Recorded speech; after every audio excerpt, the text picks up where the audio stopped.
শিক্ষার্থীরা এখানে অবস্থান নিয়েছে, বুয়েটের আমাদের বড় ভাইরা, আমাদের ব্যাচমেটরা সবাই এখানে অবস্থান নিয়েছে। ওনাদের তদন্তের সুষ্ঠু রিপোর্ট আসার আগ পর্যন্ত আমরা একাডেমি রশিদ ভবনের সামনে এখানে অবস্থান কর্মসূচি পালন করতেছি। ওই যারা ছাত্রলীগের সাথে জড়িত ছিল তাদের এখনো পর্যন্ত কোনো মানে অথরিটি থেকে কোনো বিচারের ব্যবস্থা করা হয়নি।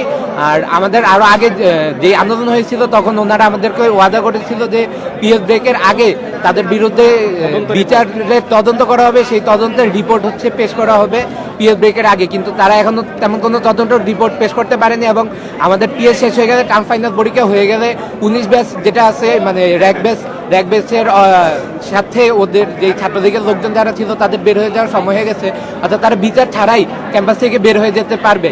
এই জন্য আমাদের দাবি ছিল যাতে পিএসের আগেই বিচারের তদন্ত রিপোর্ট পেশ করা হয়, কিন্তু এখনো তারা পেশ করতে অথরিটি সম্পূর্ণ ব্যর্থ হয়েছে। এই জন্য আমাদের দাবি হচ্ছে আমরা ইমিডিয়েট তদন্তের রিপোর্ট চাই আর কি। আচ্ছা, আমরা জানি যে 5ই আগস্টের পর শেখ হাসিনা পালিয়ে গিয়েছে এবং ছাত্রলীগকে কিন্তু নিষিদ্ধ ঘোষণা করা হয়েছে, এরপরও আসলে কেন তদন্ত প্রতিবেদন লেট হচ্ছে, আপনাদের কাছে কি মনে হয়?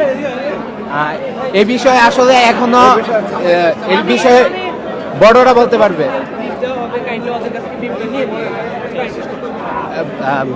বড় ভাইরা এই বিষয়ে আমাদের জানানো হবে, 20 ব্যাচ 21 ব্যাচের ভাইরা জানাবে। দর্শক, শিক্ষার্থীরা যারা এখানে